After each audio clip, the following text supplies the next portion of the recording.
¿Qué tal? Muy buenas noches, yo soy Genaro Lozano y esto es Punto y Contrapunto de martes. Ayer fue el Día Internacional de las Personas Desaparecidas y por la tarde el presidente López Obrador presentó una nueva comisión de la verdad para el llamado periodo de la Guerra Sucia. Llega tarde esta comisión, es lo que realmente reclaman las víctimas en México, veremos qué piensa la mesa.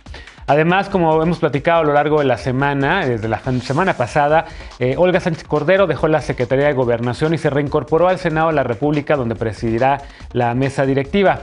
En el lugar de Sánchez Cordero llega al relevo Adán Augusto López Hernández como nuevo titular de la Secretaría de Gobernación. ¿Cuáles son los retos que tendrá el nuevo secretario de Gobernación? ¿Podrá avanzar la agenda de la 4T? Veremos también qué piensa la mesa. Y hoy estaban convocados a regresar a clases esta semana más de 24 millones de alumnas y de alumnos de educación básica en todo el país, de una manera escalonada, pero no todo el mundo pudo regresar. Veremos cuáles son las razones y si tendrá o no éxito este regreso a clases de manera escalonada. Quédate con nosotros que ya empieza Punto y Contrapunto de lunes.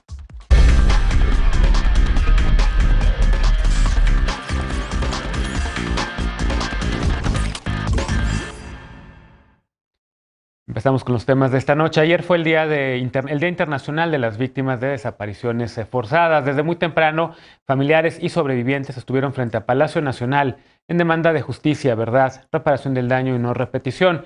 Por la mañana, el subsecretario de Gobernación, y ayer platicábamos de este tema en la mesa, el subsecretario Alejandro Encinas encabezó la presentación del grupo responsable de coordinar el Mecanismo Extraordinario de Identificación Forense, el MEIF. Y en la tarde, el presidente López Obrador anunció la creación de una comisión de la verdad para investigar el periodo conocido como la Guerra Sucia. ¿Es suficiente? ¿Llega demasiado tarde lo que quieren las víctimas? Veamos el contexto. Este lunes, en el Día Internacional de las Víctimas de Desapariciones Forzadas, el presidente López Obrador anunció la creación de una comisión de la verdad para investigar el periodo conocido como Guerra Sucia. Acompañado de familiares y sobrevivientes, el presidente dijo que se creará una comisión de verdad, justicia, reparación, memoria y no repetición. Registrada entre 1960 y 1990, la llamada Guerra Sucia se caracterizó por mecanismos y tácticas violatorias de los derechos humanos utilizadas por el Estado mexicano en contra de quienes consideraba enemigos del régimen. La matanza del 2 de octubre de 1968 es uno de los episodios que más se recuerda de este periodo. En octubre de 2018, líderes del Comité 68 pidieron al entonces presidente electo Andrés Manuel López Obrador reabrir la Fiscalía Especial para Movimientos Sociales y Políticos del Pasado, la FEMOSP, disuelta en 2007 sin conseguir ninguna sentencia. Según el informe realizado por la FEMOSP, entre 1964 y 1982, cientos de personas fueron asesinadas o desaparecidas por fuerzas militares y de seguridad. En México, las autoridades han reconocido que hay más de 91,000 personas desaparecidas. De ellas, 976 se registraron durante la Guerra Sucia. Activistas y luchadores sociales y sus familias fueron detenidos ilegalmente, torturados, perseguidos y en muchos casos desaparecidos. Esta es la segunda comisión que crea el presidente López Obrador. La primera fue para investigar el caso Ayotzinapa. Ayer también se presentó al grupo coordinador del Mecanismo Extraordinario de Identificación Forense, el MEIF, que tendrá autonomía técnico-científica para hacer peritajes de cadáveres de personas no identificadas o no reclamadas en un intento por contener la crisis de 52,000 cuerpos sin identificar que hay en el país. Punto y contrapunto. Primer tema a discutir esta noche de martes, como cada martes y jueves, Estefanía Veloz, abogada y feminista. ¿Cómo estás? Buenas noches, compañeras, compañeros y compañeres. Buenas noches, Martín Vivanco. También está con nosotros como cada martes y jueves Alejandro Encinas, politólogo y con el corazón en la 4T. ¿Cómo estás, Alejandro? Bien, bien, mucho gusto saludarles. Bienvenido. Martín Vivanco, ya lo decía Veloz, amigo de este espacio, abogado y militante de Movimiento Ciudadano. ¿Cómo estás? Bien, hola a todas, todos. Hola, Estefanía. Y todos. Y bienvenida a este espacio Laura Jaro. Ella es diputada federal por el Partido Revolucionario Institucional, el PRI. ¿Cómo estás, Laura?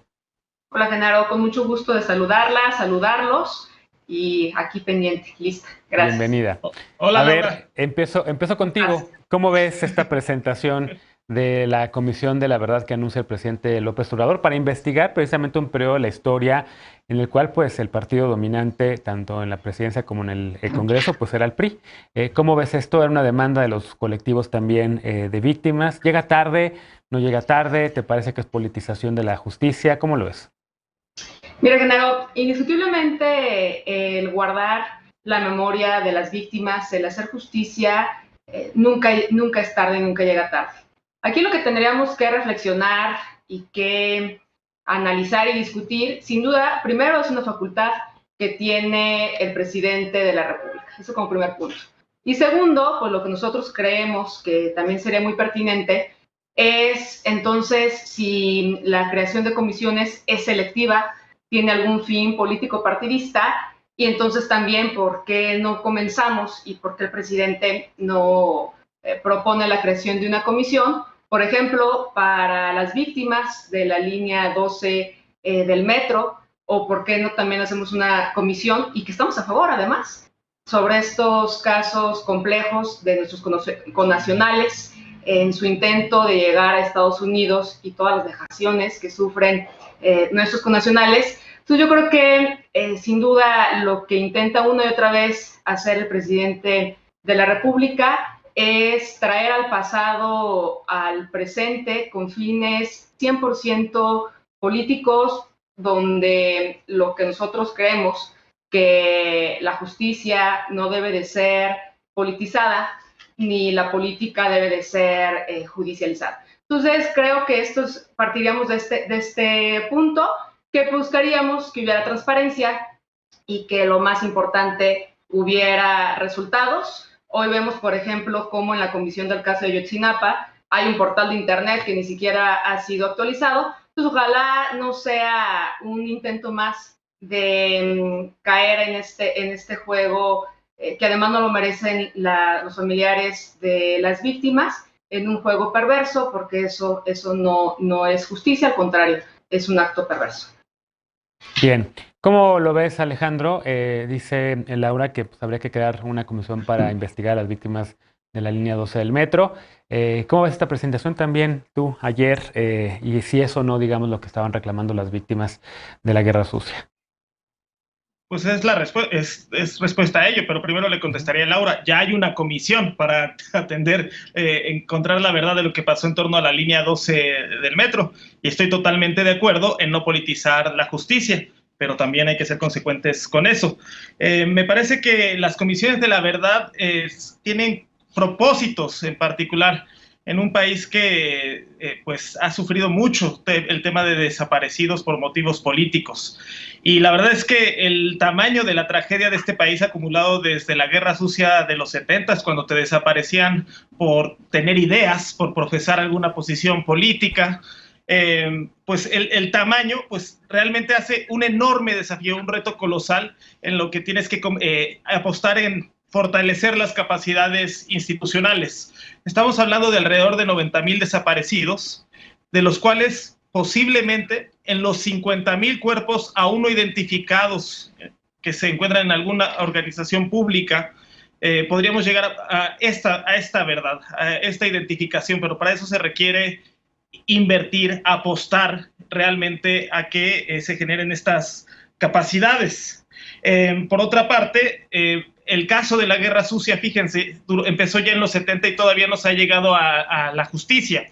Y aquí la gran diferencia con los móviles de desaparición de la actualidad es que preponderantemente es el propio Estado quien, por motivos políticos, en un tema de violencia política e ideológica, desaparecía a estudiantes, a activistas, a defensores de derechos humanos. Eso, digamos que ha ido cambiando con el paso de los años, y hoy encontramos las desapariciones más vinculadas a temas de crimen organizado y de los grandes cárteles, considerando que todavía en tiempos recientes incluso pues todavía se daban este tipo de desapariciones, pero creo que sí es un cambio muy importante. Hoy las víctimas de la Guerra Sucia ya no temen entrar al Palacio de Cobián, en donde ahí eran los interrogatorios, en los sótanos del Palacio de Bucareli. Hoy entran a mesas de diálogo para generar comisiones de la verdad, mesas de interlocución con el gobierno y saber finalmente qué pasó y deslindar responsabilidades históricas. Martín, ¿dónde te posicionas tú respecto a esta comisión? Y también lo que vimos ayer, lo platicamos con la mesa de ayer, este nuevo mecanismo también extraordinario para identificación forense. Hay más de 50,000 cuerpos cuyas identidades no se han podido identificar en este país, de personas que prácticamente están de cuerpos de personas que están en fosas cosas comunes, que evidentemente también hablan de que la impunidad, la violencia continúa en este siglo XXI, no nada más una cosa de la guerra sucia. A ver, el sistema de identificación forense que ayer se dio a conocer, yo creo que es un primer paso importantísimo, porque sin identificación no se puede lograr uno de los postulados más grandes que tiene o fundamentales de cualquier comisión de la verdad, que es precisamente la verdad. Entonces, yo celebro lo de ayer, que obviamente está conectado con el tema de hoy. A ver, en principio, obviamente estoy a favor de la comisión de la verdad que se cree. Yo creo que debe ser una más amplia, pero lo que sí quiero recalcar es una cosa. Lo que decía Laura, de que es facultad del presidente, ¿no?, crearla.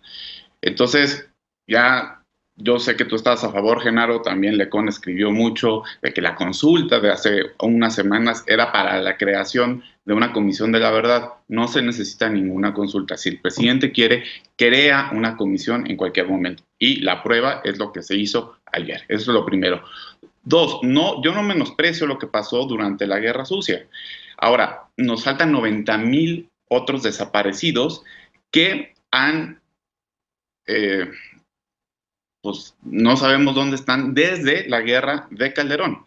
Y ahí, a diferencia de lo que dice Alejandro, bueno, pues sí es una omisión del Estado lo que ocasiona esto.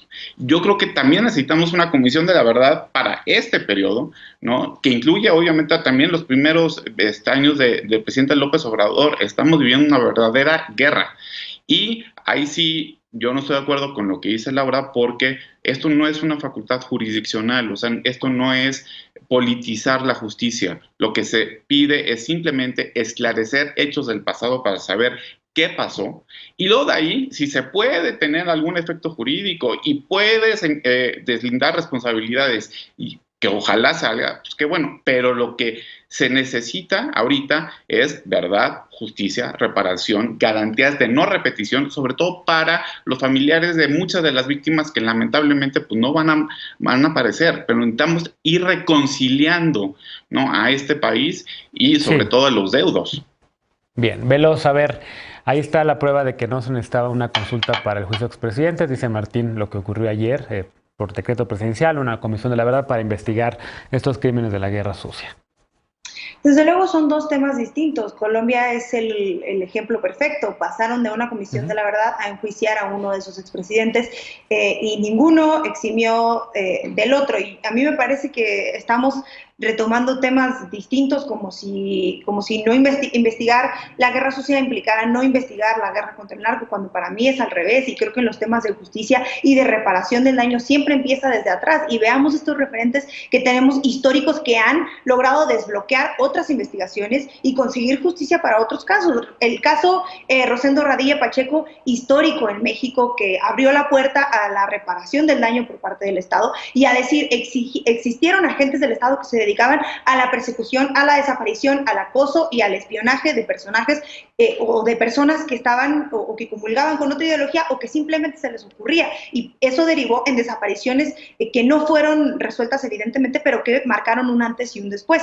El mismo caso del hijo de Rosario Piedra Ibarra, que creo que también es una referente muy importante, que fue desaparecido también durante la Guerra Sucia por ser supuestamente comunista, y creo que estas cosas merecen un espacio, y ese es el tema de las comisiones de la verdad, y es que tenemos que entender cuál es el papel histórico. Por eso no solo no estoy de acuerdo con lo que decía Laura, sino me parece complicado que pongamos sobre la mesa esta posición de que no tiene ningún impacto histórico y que eso debemos dejarlo pasar. Las comisiones de la verdad marcan un antes y un después y siempre se dan en cambios políticos. Hoy estamos viviendo un cambio político, como bien decía Alejandro, lo que implica hoy la Secretaría de Gobernación y lo que era antes, y sobre todo marca el final de una suerte de dictadura silenciosa que no, parece que no, nosotros no venimos de dictaduras militares, pero sí al mismo tiempo, y creo que eso es algo que se debía durante mucho tiempo, que por eso hoy se votó por un gobierno de izquierda y que fue una de las promesas que hizo el presidente cuando llegó, de la mano de tantos activistas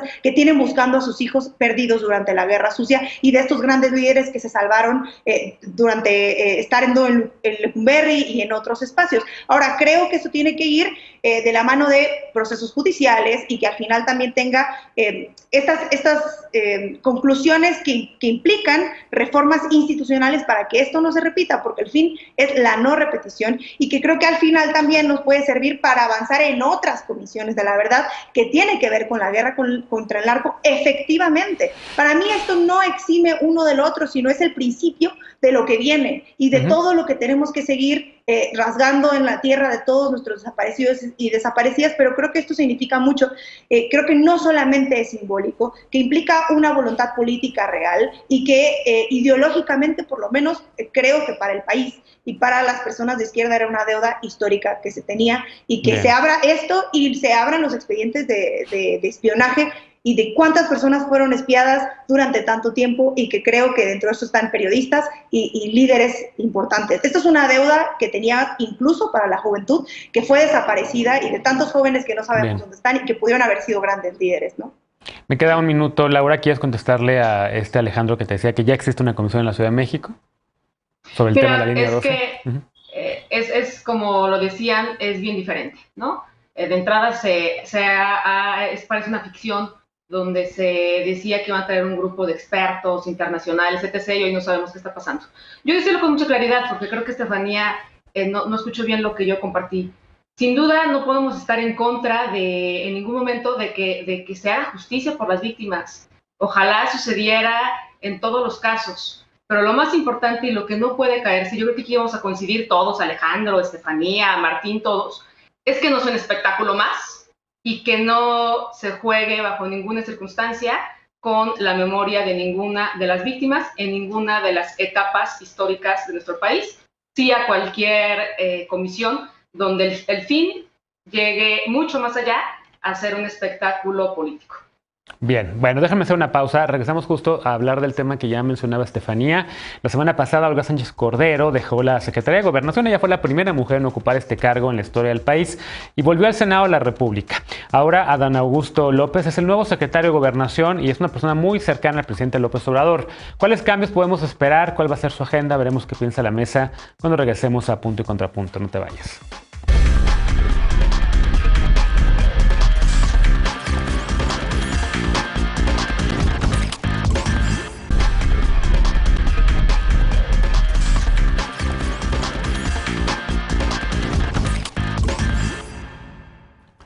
Estamos de regreso en Punto y Contrapunto. Este lunes, Adán Augusto López Hernández asumió la titularidad de la Secretaría de Gobernación.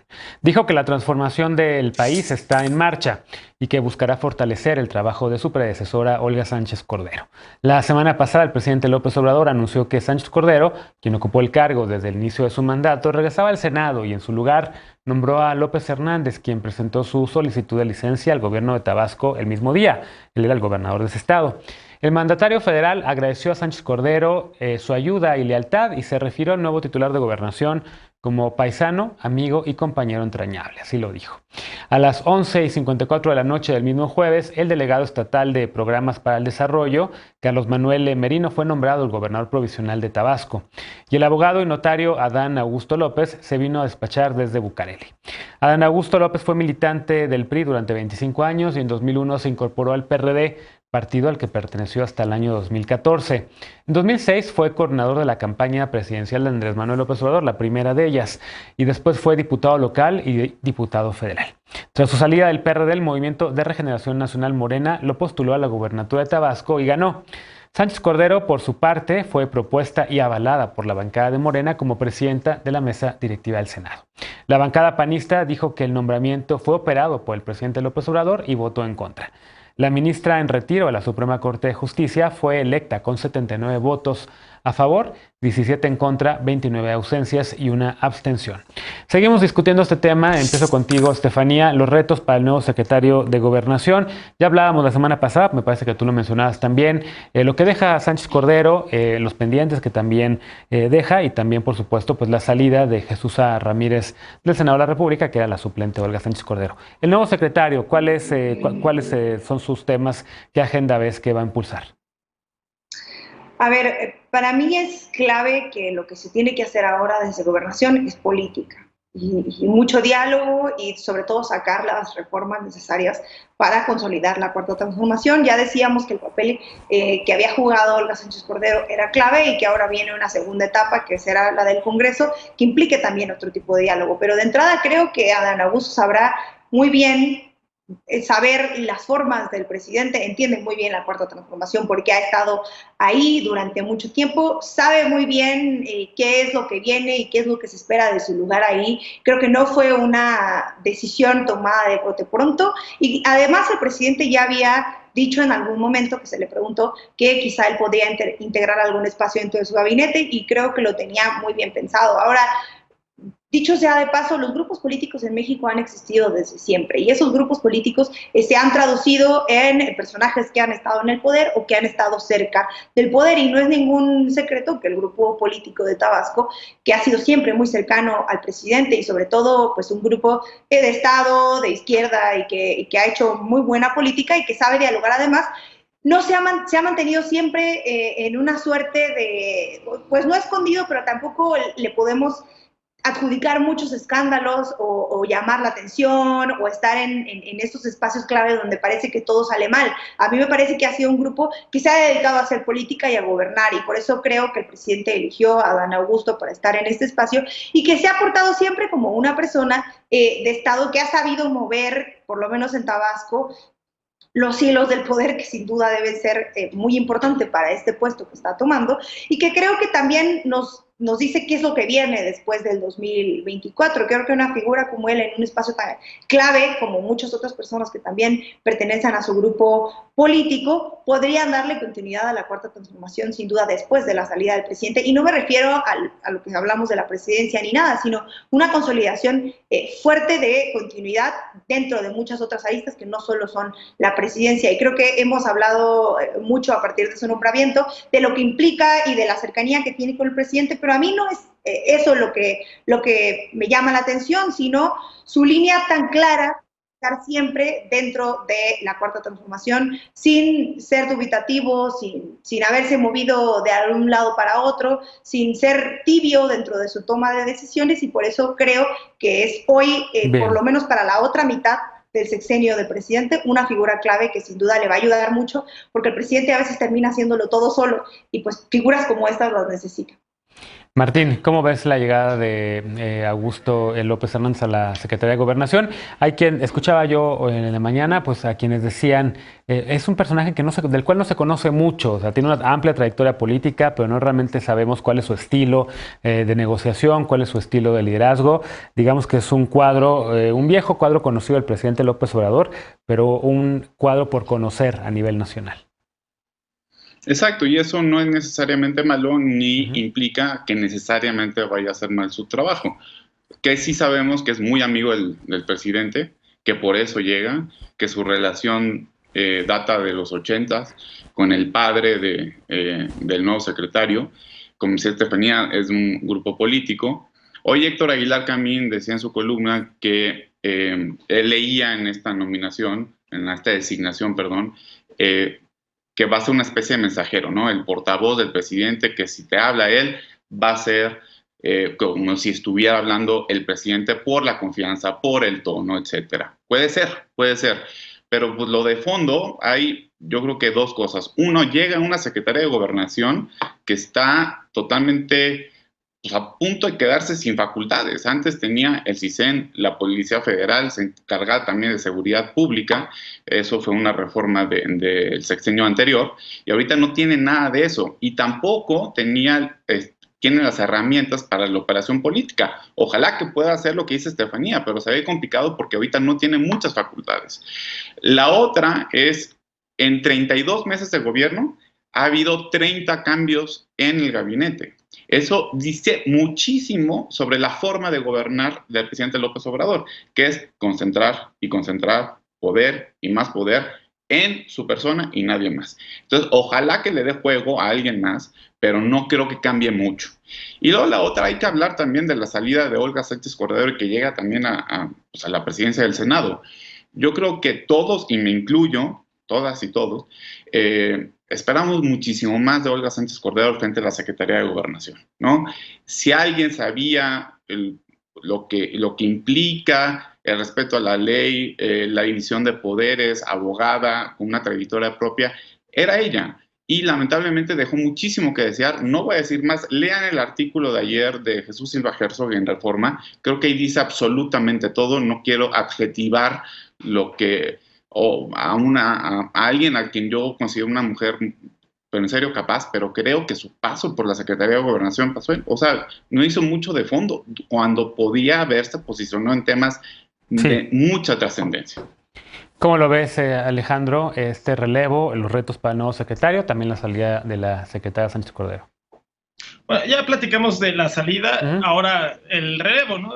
Yo creo que, bueno, hay varios mensajes en esta segunda mitad del sexenio. El presidente vuelve a sus orígenes y la cercanía con el secretario de Gobernación pues puede servir mucho, porque la verdad es que es muy importante que Presidencia y Segov estén muy coordinados, y como dice Martín, que si estás escuchando al secretario de Gobernación, estés escuchando por interpósita persona también al presidente de la República. Entonces eso creo que puede ayudar, sobre todo en una etapa en la que se va a tener que reforzar el diálogo con distintos sectores, ¿no? Movimientos sociales, sindicatos, activismo, etcétera, pero también con los poderes de la Unión. Me refiero al poder legislativo, al poder judicial, y también en el orden federal a los gobernadores. Y el perfil de Dan Augusto creo que puede ayudar, porque él ha estado ya del otro lado de la mesa. Me refiero a que ya fue, bueno, recientemente acaba de salir de gobernador de Tabasco, así como que ya fue diputado y senador. Entonces conoce, no le es ajeno este entorno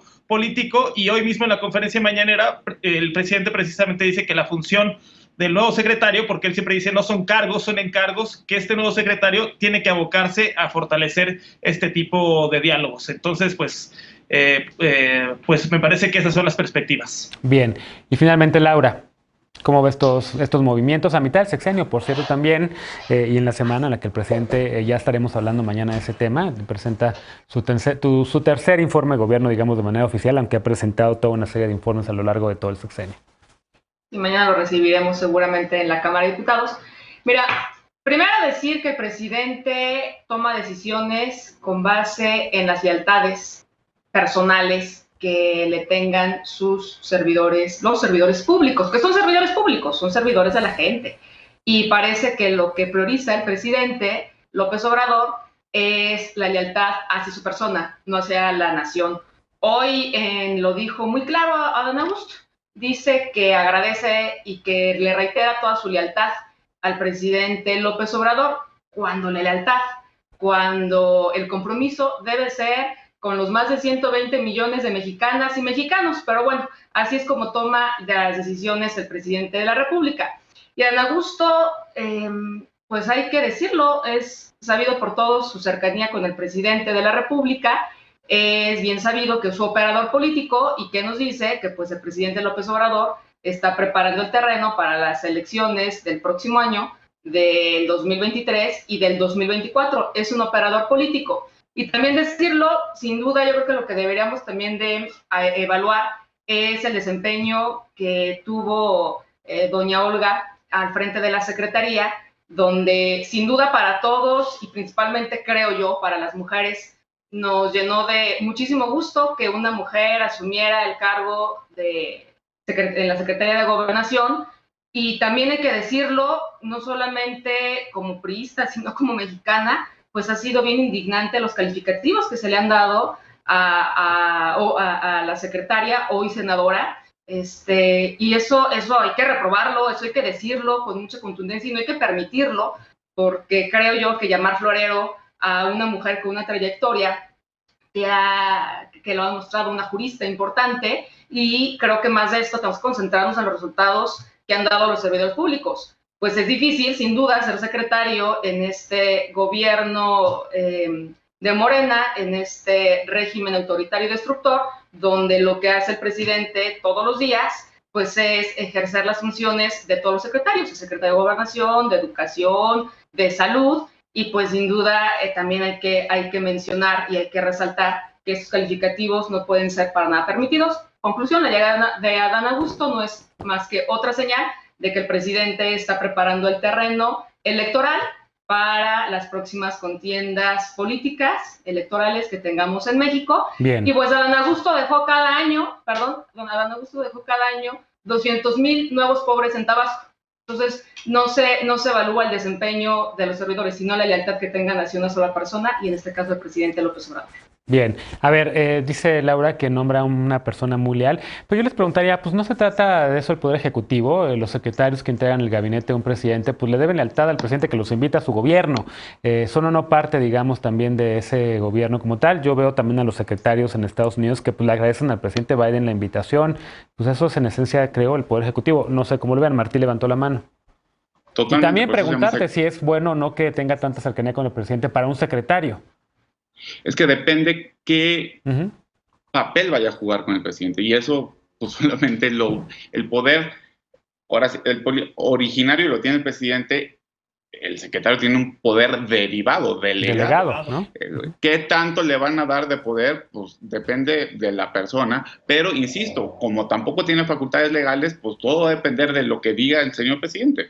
Ahora, una cosa, porque sí es importante lo que decía Laura, una cosa es adjetivar a una mujer que condeno, y la otra es poder criticar el papel de una funcionaria pública que su paso, en mi opinión, en la Secretaría de Gobernación fue testimonial. No, yo creo que eso sí no, porque lo he leído mucho en redes sociales, etcétera. No objetivemos, no digamos que no seamos, o sea, usemos bien el lenguaje, pero de que se puede criticar el paso de doña Olga por la Secretaría de Gobernación, por supuesto. Yo creo que, y aparte es sano, ver qué se hizo, qué no hizo, qué dejó de hacer. Lo que dice Laura, si estás en un gobierno autoritario y destructor, pues lo más digno hubiera sido renunciar. Y no renunció. A ver, finalmente, no sé si Veloso Encinas quieren cerrar este bloque o contestarle a Martín. Estefanía. No, bueno, yo coincido con Martín. Creo que se vale hacer críticas, sin embargo, pienso que será el único que dice él, utiliza el lenguaje, un saludo a Vargas Llosa, porque el resto le han llamado así, florero y otros términos despectivos. Yo no he leído las columnas que dices, no tengo ganas, pero me imagino que se habrán saltado eso y así se hace bien la crítica. Sin embargo, en el momento en el que estamos viviendo políticamente, de violencia política, ha sido objetivo, no ahora, desde siempre, de este tipo de calificativos que, coincido también con Laura, no son merecidos. Bien, y Alejandro que levantó la mano. Ahora, también hay que reconocer que Olga Sánchez Cordero abrió brecha para las mujeres, ¿no? Fue la primera notaria pública aquí en la Ciudad de México, ministra de la Suprema Corte, la primera secretaria de Gobernación en la historia del país y ahora presidenta de la mesa directiva. La verdad es que eso yo creo que ayuda, que estas imágenes, estas experiencias, estas trayectorias abren brecha y también pueden ir rompiendo techos de cristales en la sociedad. Bien, y también yo agregaría que también a ella y al nuevo secretario de Gobernación hay que evaluarlos también y juzgar su trabajo, su paso por la Secretaría de Gobernación a través de lo que la nueva Secretaría de Gobernación es. Ya no es la que fue en tiempos ni de Calderón, ni de Peña, ni de Fox, ni de Cedillo, ni de Salinas. Es una Secretaría de Gobernación rasurada porque se le quitaron todas las funciones de seguridad en ese sentido y pues era una secretaría que se encargaba más de la relación política con otros actores, de agendas, con movimientos sociales, del tema de la justicia transicional. Entonces, una vez acabado el sexenio, ya podríamos evaluar con mucha mayor contundencia el paso de ambos personajes por esa nueva Secretaría de Gobernación que ya no es lo que era. Por lo pronto, hacemos una pausa y regresamos al último bloque de la noche. Niñas y niños y adolescentes regresaron a la escuela. Estaban llamadas y llamados más de 24 millones, pero solo unos 11 millones lo hicieron. La CEP espera que más se regresen con el paso de los días y que iniciarán un censo para evaluar condiciones de las escuelas. ¿Estaban realmente los planteles listos para recibirles? Sobre todo con el tema de la COVID-19. Regresamos con este tema punto y contrapunto. No te vayas.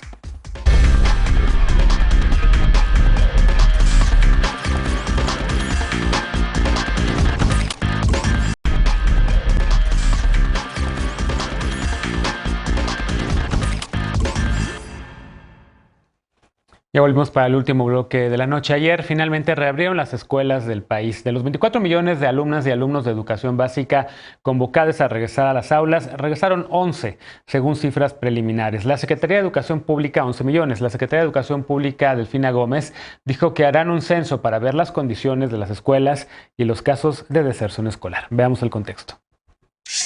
Este lunes, las escuelas de educación básica del país reabrieron sus puertas. 24 millones estaban llamados a regresar a las aulas para el ciclo escolar 2021-2022. Según cifras preliminares, 11.426.000 se presentaron en las escuelas. Esta mañana, la titular de la SEP, Delfina Gómez, explicó que más de 20 millones reiniciaron clases, pero que esta cifra debe ser verificada porque en algunos casos el regreso es escalonado. Durante su conferencia matutina, el presidente López Obrador dijo que era un día muy importante e hizo enlaces a 11 entidades donde se reabrieron escuelas. Según cifras ofrecidas por la SEP, 119.497 escuelas de 30 entidades reanudaron actividades con 970.000 docentes que impartieron clases de manera presencial. Gómez anunció 4 acciones a realizar: un censo para detectar carencias en las escuelas, detección de casos de abandono escolar, visitas a las escuelas y seguimiento a la aplicación de protocolos sanitarios. Punto y contrapunto.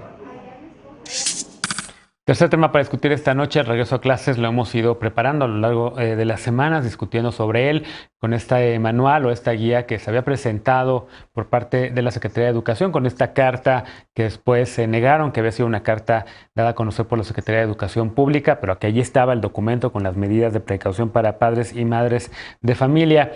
¿Por dónde quieres entrarle a este tema, Alejandro? Hay 11 millones de alumnas y alumnos que al parecer ya regresaron. Son un poquito menos de la mitad de los que estaban convocados. Bueno, lo importante es que ya se inició. Hay que recordar que México fue uno de los países que medidas más fuertes tomaron en torno al confinamiento y a la suspensión de actividades escolares presenciales. Y la verdad, esto es por el bien de los niños. En este debate ha prevalecido siempre las opiniones de los adultos y no ha estado exento de politización. Pero pocas veces hemos tratado de escuchar a los niños, y hubo una encuesta que, si no mal recuerdo, hizo a nivel nacional la Comisión de Derechos Humanos de la Ciudad de México, en la cual le preguntaban a los niños si querían o no regresar a las clases, y alrededor de un 80% o más ya estaba convencido de que era necesario. Y qué bueno, porque estábamos en riesgo de perder a toda una generación, tener temas fuertes de deserción escolar, que ya las pasamos gracias a la pandemia, pero también de rezago educativo, porque efectivamente parte de la educación no solamente es el contenido, la enseñanza teórica. Se veían muchos cuadritos como ahorita nosotros en Zoom, en Skype. Pues eso realmente no es una actividad educativa integral. Y es muy importante, entonces, no solamente por los temas de rezago educativo, sino también de convivencia, y por los temas de salud emocional, porque también el confinamiento estaba generando otros efectos no esperados y no deseados en la población infantil. Incrementó, por ejemplo, la depresión infantil, casos de violencia familiar, incrementaron los embarazos en niñas muy jóvenes, de niñas y jóvenes pues a una edad muy temprana, y lamentablemente incluso aumentaron las tasas de suicidio. Son de estas cifras que no habíamos analizado por completo y que por fin comenzamos a entrever la importancia. Y bueno, esto me parece que va a ser gradual. También yo creo que tiene que haber mucha sensibilidad de que tiene que ser escalonado y se tiene que ir generando confianza. Pero honestamente, gran parte de la vida social y económica en México ya está operando de manera muy abierta.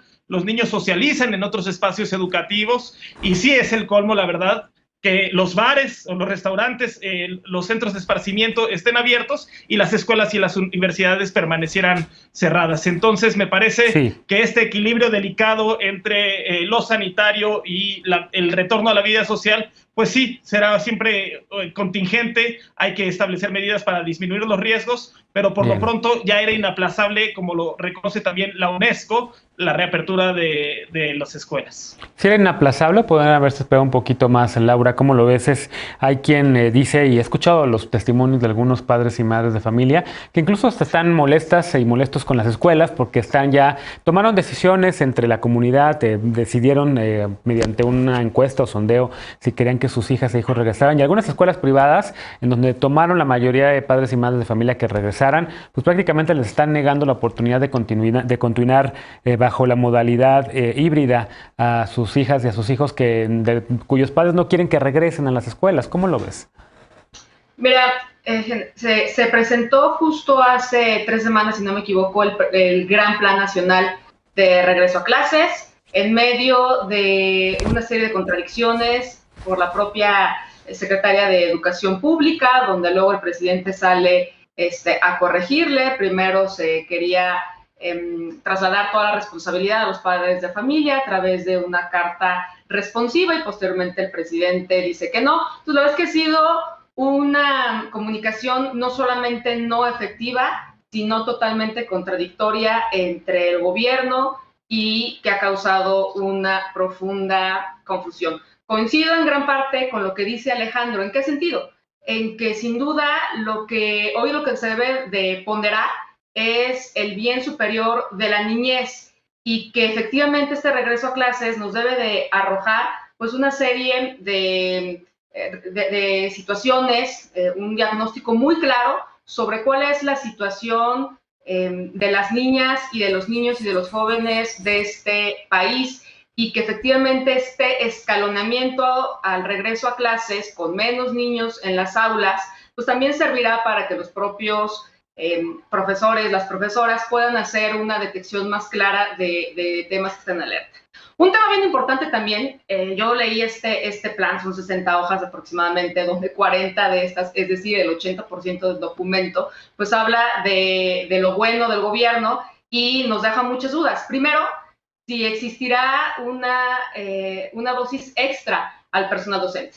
Hoy tenemos datos empíricos sobre la condición de salud de los maestros, de las maestras, del personal administrativo de las escuelas, de los niños que regresan. Hay un dato bien relevante que creo que nadie está hablando. Hay un fracaso absoluto en el sistema de vacunación, donde hoy los niños no están siquiera siendo vacunados con el tema del sarampión. Entonces esto nos debe de tener muy preocupados, muy atentos para también abordar estos grandes temas y por supuesto cuál va a ser el plan de atención ante el repunte de casos de niñas, de niños, de jóvenes que están siendo contagiados de la COVID y este regreso a clases sin duda pues pondrá nuevamente a prueba el sistema de salud.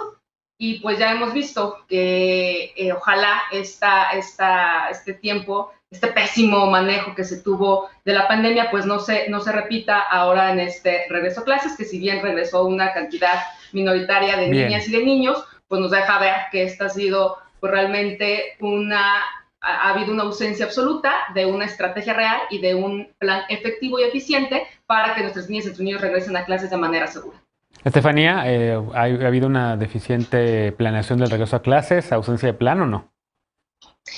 Bueno, voy a aprovechar el espacio para decir que hoy anunció la subsecretaria Marta Bárcenas y el canciller Marcelo Ebrard 11 millones Marta Delgado. Marta Bárcenas no, Marta Delgado, 100 millones de vacunas en México, que creo que es histórico, que es muy importante y que vale la pena señalarlo porque viene también a colación con lo que decíamos del regreso a clases, que teniendo esta cantidad de personas vacunadas y que teniendo este manejo de la pandemia, pues evidentemente quienes quedaron atrás fueron los niños porque se quedaron siguieron sufriendo los estragos de la pandemia. Y decía algo muy importante Alejandro hace un rato, no le preguntaban a los niños y a las niñas qué pensaban y cuando les preguntaron y se empezaron a recoger la información, hablaron de la violencia doméstica, de los problemas de la salud mental, del aumento en suicidios entre niñas y niños, que aumentó 12%, de las consecuencias de la falta de acceso a la tecnología, porque existe una brecha tecnológica en México que es evidente, y además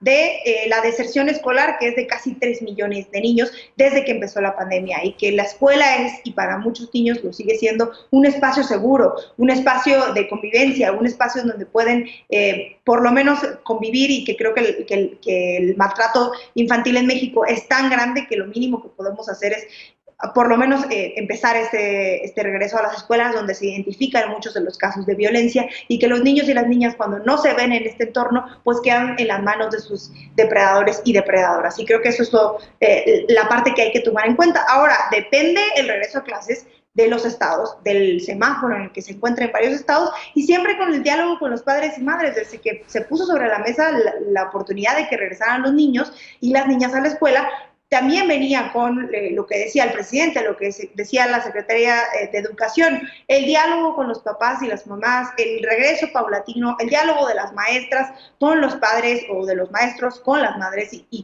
que también era en un ejercicio colectivo, porque creo que la importancia de este regreso a clases en México no es la manera unilateral en que se toman las decisiones, sino este diálogo que hay comunitario, como se construye en las escuelas y como se construye esta vida comunitaria de ver qué es lo que le conviene mejor precisamente a quienes tienen y llevan a sus hijos a la escuela y a sus mismos niños, niñas y niñas, ¿no? Finalmente, Martín.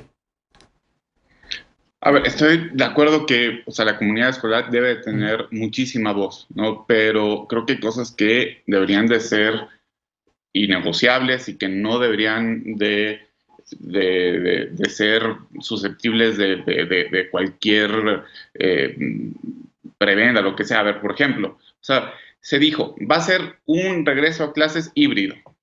Bueno, ¿quién decide quién se queda y cómo se quedan? Pues los padres de familia, entonces también es voluntario.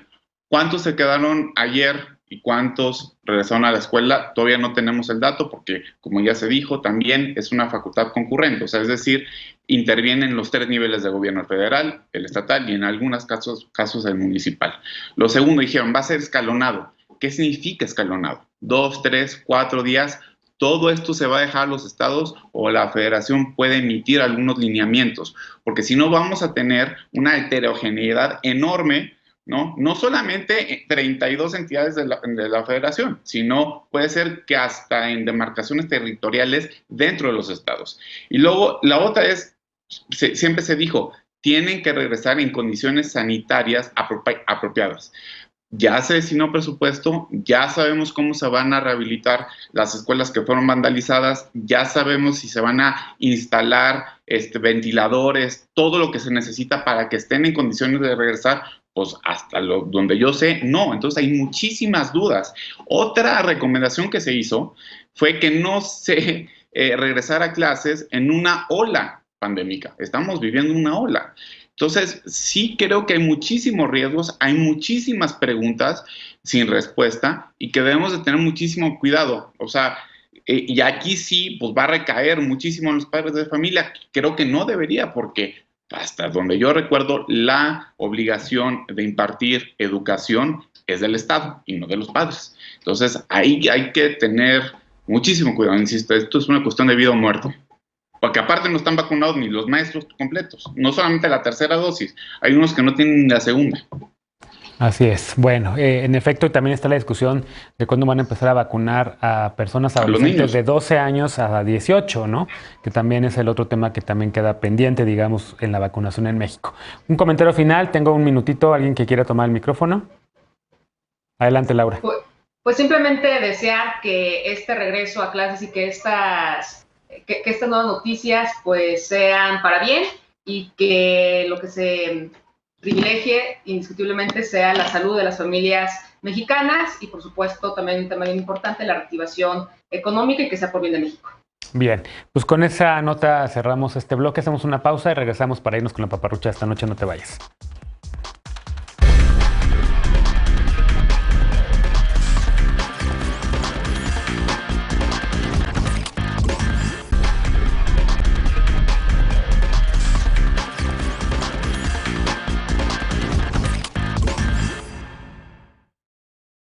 Ya volvimos para irnos con la paparrucha de esta noche. Como quizás te enteraste, el gobierno de la Ciudad de México publicó un acuerdo para que las personas trans mayores de 12 años puedan rectificar su acta de nacimiento con el nombre de identidad de género con la que se identifican sin tener que pasar por un juicio.